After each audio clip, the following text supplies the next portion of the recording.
பின்னாடி பார்த்தீங்கன்னா மூடி இல்லை, பேட்டரி இல்லை. அதே போல் சைடில் பார்த்தீங்கன்னா பட்டனும் கிடையாது. கையிலேயே பிடிக்க முடியாது.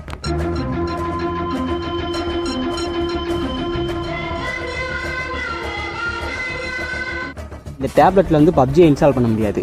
ஆனால் இதோட விளம்பரத்தில் பார்த்தீங்கன்னா யூடியூப்பில் பப்ஜியை ப்ளே பண்ணி விட்டு இதை ஆன் பண்ணி பார்த்தவன் இன்றைக்கி நம்ம பழைய ரூம் கடையிலேருந்து இந்த மாதிரி ஒரு ஐபேட் எடுத்துருந்தோம். இது ஒன்றும் கம்பெனி பிராண்ட் ஐபேட் கிடையாது, இது லோக்கல் பிராண்ட் போல். பின்னாடி பார்த்தீங்கன்னா மூடி இல்லை, பேட்டரி இல்லை. அதே போல் சைடில் பார்த்தீங்கன்னா பட்டனும் கிடையாது. இந்த மாதிரி எதுவுமே இல்லாமல் ஒரு ஐபேட் எடுத்துருந்தோம். பட் உள்ளே வந்து ஐசியோ எதுவுமே சேஞ்ச் பண்ணல. அதனால் இன்றைக்கி இந்த ஐபேடுக்கு வந்து பவர் சப்ளை கொடுத்து ஆன் ஆகான்னு செக் பண்ணி பார்ப்போம். மேபி ஆன் ஆச்சுன்னா நமக்கு நல்லது, இல்லைனா இந்த ஐபேடுக்குள்ளே என்ன இருக்குது ஏதுக்குன்னு இன்றைக்கி அலசி அரைஞ்சி ஒரு கை பார்த்துருவோம். எனக்கு ரொம்ப நாளாக இந்த மாதிரி டேப்லெட்டு ஐபேடெல்லாம் வாங்கணும்னு ஆசை. ஏன்னா எடிட் பண்ணுறதுக்கு ரொம்பவே ஈஸியாக இருக்கும். இரும்பு கடையில் இந்த ஐபேடு கிடந்துச்சா இது பார்த்ததுக்கப்புறம் ஒரே குஷியாக சின்ராஷ கையிலேயே பிடிக்க முடியாது.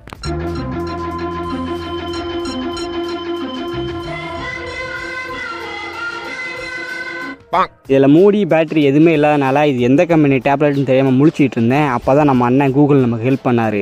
இந்த மாதிரி ஏதாச்சும் ஒரு பொருள் உங்களுக்கு தெரியல, அதோட கம்பெனி பேர் தெரியல அப்படின்னா அதை ஃபோட்டோ எடுத்து கூகுளில் போயிட்டு அந்த கேமரா ஆப்ஷன் இருக்கும், அதில் போய்ட்டு இந்த அப்லோடு பண்ணிங்கன்னா அது வந்து ஸ்கேன் பண்ணி இது என்ன பொருள், என்ன கம்பெனி, எவ்வளோ ரேட்டுன்னு சொல்லிட்டு அக்கு வேறு ஆணி வேறு எல்லா டீட்டெயிலும் தூக்கி கொடுத்துரும்.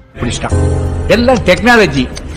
கூகுள் அண்ணங்கிட்ட இன்ஃபர்மேஷனை வாங்கி பார்த்தா இந்த டேப்லெட் கம்பெனி பேர் ஸ்வைப் ஸ்ட்ரைக். ஆமாம், இது கேள்விப்படாத கம்பெனி. எங்கே இருக்குன்னு கேட்டிங்கன்னா இந்த டிவியில் நாப்தோவில் 5999 சொல்லிட்டு இதை தூக்கி உரல் அடிக்கிறது அங்கிட்ட அடிக்குன்னு சொல்லிட்டு நான் ஏமாற்றி ஆடு போட்டுட்டு இருப்பாங்க பார்த்தீங்களா, அந்த கம்பெனி பிராண்டோட டேப்லெட் தான். வேற ஞாபகப்படுத்திட்டீங்க, நெஞ்சமெல்லாம் பொண்ணு அறக்கு தம்பி.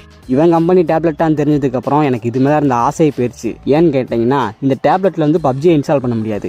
ஆனால் இதோட விளம்பரத்தில் பார்த்தீங்கன்னா யூடியூப்பில் பப்ஜியை ப்ளே பண்ணி விட்டு அதில் கை வச்சு விளாட்ற மாதிரி பாருங்கள், அந்த டேப்லெட்டில் பப்ஜிலாம் லேக் ஆகும் விளாட்லாம் சொல்லிட்டு ஆடை போட்டு ஏமாற்றினாங்க பாருங்கள். அங்கே நிற்கானுங்க. அதுக்கப்புறம் இந்த டேப்லெட்டே எனக்கு பிடிக்காது. இதெல்லாம் ஒரு பிரச்சனையாடா, அழக்கூடாதுடா, அழக்கூடாது. சரி, அது கிடக்கு. நம்ம கையில் அந்த டேப்லெட் மாட்டிக்கிச்சு. இப்போ வந்து இதை ஒர்க் ஆகுதா இல்லையான்னு செக் பண்ணி பார்க்கணும். போர்டில் பார்த்தீங்கன்னா எந்த வித சேஞ்சஸும் பண்ணல, புதுசாக வாங்கினா எப்படி இருக்கும் அதே போல் தான் இருக்குது.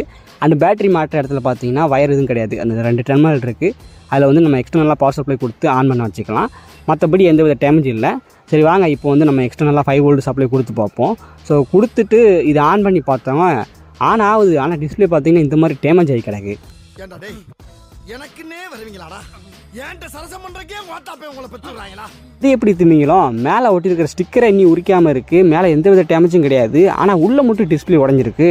அதான் எனக்கு ஒன்றும் புரியல. இவங்க விளம்பரத்தில் பார்த்தீங்கன்னா எங்கள் டேப்லெட்டை தூக்கி நீங்கள் என்ன தான் அடித்தாலும் உடையாது, பாருங்கள் நாங்கள் உரலை அடித்து காட்டுறோம், சுற்றில் வச்சு அடித்து காட்டுறோம், ஆணி அடிக்கிறோம், பார்த்தீங்களா எதுவுமே ஆகலன்னு சொல்லிட்டு விளம்பரத்தை போட்டுட்டு இருப்பாங்க. ஆனால் இப்போ தான் புரியுது, மேலே இருக்க கிளாஸுக்கு ஒன்றும் ஆகலை, ஆனால் உள்ளே இருக்க டிஸ்பிளே பார்த்தீங்கன்னா உடஞ்சிருக்கு. சரின்ட்டு உள்ளே என்ன இருக்குது ஏது இருக்குன்னு அலசி அரைஞ்சி பார்க்க ஆரம்பித்தேன். போர்டை கலட்டினேன். உள்ள கேமரா, ஸ்பீக்கர்னு சொல்லிட்டு எல்லாமே நல்லா தான் இருக்குது. ஒரே ஒரு ப்ராப்ளம் என்னென்னா இந்த பேட்டரி மட்டும்தான் இல்லை, ஒரு டிஸ்பிளே மட்டும்தான் இந்த மாதிரி உடஞ்சிருக்கு. அதை ஈஸியாக ஸ்டிப்பர் ரிமூவ் பண்ணி விட்டு கலட்டிடலாம். இதுவே லெனோவா டேப்லெட்டு, ஆப்பிள் டேப்லெட்டு அப்படின்னா இதுக்கு காசு போட்டு டிஸ்பிளே வாங்கி போட்டு சரி பார்த்து நம்மளே வச்சுக்கலாம். ஆனால் இதுவே டுபாக்கூர் டேப்லெட்டு டிஸ்பிளே கழட்டி பார்த்தேன். உள்ளே பார்த்தீங்கன்னா 4-5 லேயர் வச்சுருக்காங்க. இதே போல் தான் நம்ம ஃபோனில் இருக்கும், டிவியில் எல்லாத்துலேயுமே இந்த மாதிரி 4-5 லேயர் வச்சு தான் டிஸ்பிளே செட்டப் பண்ணி வச்சுருப்பாங்க. கீழே பார்த்தீங்கன்னா சீரிஸ் கனெக்ஷனில் ஒரு 10-15 LED லைட் கொடுத்துருக்காங்க. அப்புறம் மேலே பார்த்தீங்கன்னா 4-5 லேயர் இருக்குது பார்த்தீங்களா, அதில் அந்த ஒயிட் கலர் லேயர் எதுக்குன்னா இந்த எல்இடிலேருந்து வர லைட்டை வந்து ஈவனாக எல்லா சைடும் ஸ்ப்ரெட் அவுட் பண்ணி வர்றதுக்கு தான். இன்னும் கொஞ்சம் புரியுற மாதிரி சொல்லணும்னா, இப்போ 4-5 லைட் எரிய விட்டுருக்கோம். அந்த லைட் இருக்கிற இடத்துல மட்டும்தான் பிரைட்டாக இருக்கும், மற்ற இடத்துல கேப்லலாம் பார்த்தீங்கன்னா கருப்பாக இருக்கும் பார்த்தீங்களா. இந்த மாதிரி டிஸ்பிளேல வரக்கூடாது. டிஸ்பிளேல எல்லா சைடும் அந்த லைட்டிங் வந்து ஒரே மாதிரி இருக்கணும். அது கொண்டு வரதுக்கு தான் அந்த ஒயிட் கலர் லேயர் யூஸ் பண்ணுறாங்க. இன் லேயரில் படம் மட்டும்தான் தெரியும், இதுவும் லைட்டிங் சேர்ந்து தான் நமக்கு டிவி, மொபைலு, டேப்லெட்டுன்னு சொல்லிட்டு எல்லாத்துலேயுமே அந்த டிஸ்பிளே ஒர்க் ஆகிட்டு இருக்கு. டிஸ்பிளேக்குள்ளே கிளாஸ் மட்டும் தான் உடஞ்சிருக்கு. அதை அப்படியே ரிமூவ் பண்ணிவிட்டு அந்த இடத்துல ஏதாச்சும் ஃபோட்டோ இல்லை லோகோ வச்சோம்னா கீழே அந்த எல்இடி லைட் இருக்குது பார்த்தீங்களா வரிசையாக, அதுக்கு நம்ம பவர் சப்ளை கொடுக்கும்போது எல்இடி லைட் எரியும். அப்போ அந்த ஃபோட்டோ ஃப்ரேம் வந்து கொஞ்சம் டிஃப்ரெண்ட்டாக தெரியும், வெளிச்சமாக தெரியும் அப்படின்னு சொல்லிட்டு ஒரு பிளானை போட்டேன். அதுக்கு ஃபஸ்ட்டு அந்த எல்இடி லைட் எரிய வைக்க போனேன்.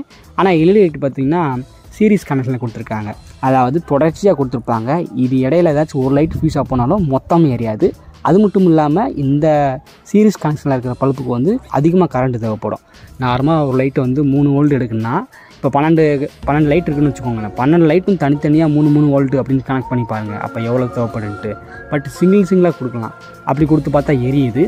இதுக்கு வந்து ஆல்டர்னேட்டிவாக பேரலர் கனெக்ஷனில் கொடுக்கலாம். அதாவது ஒன்றுத்துக்கும் தனித்தனியாக கொடுத்து அது ஒரு கனெக்ஷன் மாதிரி வரும். பட் அதில் வந்து இது குட்டி குட்டியாக இருக்கிறதுனால என்னால் சால்ட்ரிங் பண்ண முடியல. இந்த லைட்டு கொஞ்சம் பெருசாக இருந்துச்சு, அந்த கம்பியெல்லாம் கொஞ்சம் பெருசாக இருந்துச்சுன்னா ஈஸியாக சால்ட்ரிங் பண்ணி இது எல்லா லைட்டும் எரிய வைக்கலாம். பட் இது குட்டி குட்டியாக இருக்கிறதுனால சால்ட்ரிங் பண்ண போனால் அந்த இடமே வந்து கொஞ்சம் ஒரு மாதிரி தேஞ்சு போயிடுது, ஒரு மாதிரி இறகி போயிடுது. பட் நான் ட்ரை பண்ணேன் ஒவ்வொரு லைட்டுக்குமே தனித்தனியாக பவர் சப்ளை கொடுக்கலான்ட்டு. பட் அதோட ரிசல்ட் பார்த்தீங்கன்னா இந்த மாதிரி தான் வந்துச்சு. இது வந்து கரெக்டாக செட் ஆகலை. அதனால் இப்போதைக்கு சும்மாத்துக்கும் அந்த டிஸ்பிளேக்குள்ளே ஒரு ஃபோட்டோ தாளை வச்சுருக்கிறேன். இது ஒரு ஃப்ரேம் மாதிரி இருக்கும். இந்த டேப்லெட்டில் பார்த்தீங்கன்னா டிஸ்பிளே போயிடுச்சு, பேட்ரி இல்லை. மற்றபடி அந்த மதர் போர்டு இருக்குது பார்த்தீங்களா, அதில் எந்த வித டேமேஜும் இல்லை. ஸோ வீடியோ பார்க்குற உங்களுக்கு இந்த மாதிரி டேப்லெட் வச்சுருக்கீங்க, உங்களுக்கு மதர் போர்டில் இஷ்யூவாக இருக்குது, இல்லை ஏதாச்சும் பார்ட்ஸ் தேவைப்படுது அப்படின்னா என்னை கான்டாக்ட் பண்ணி வாங்கிக்கோங்க.